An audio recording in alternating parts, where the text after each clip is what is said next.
In the state of New York, after the passing of the MRTA last year in April of 2021, it completely reimagined the way that cannabis is treated in the workplace in almost all workplaces in the state of New York.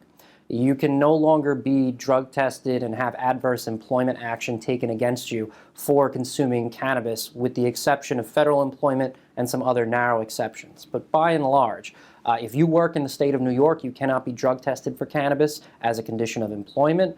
They typically cannot drug test you randomly or use a drug test against you in an adverse manner.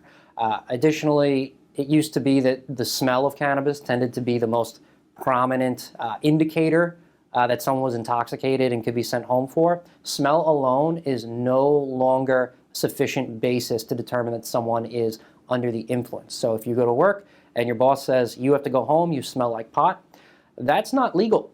They also can't take adverse employment action against you for the simple basis that you smell like cannabis.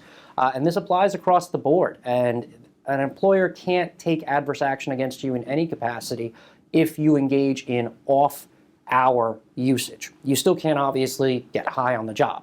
But if you, whatever you do in your free time, if you do partake in cannabis, that can't be used against you in an employment setting anymore. Again, with the exception of federal employment and some very narrow exceptions across the board.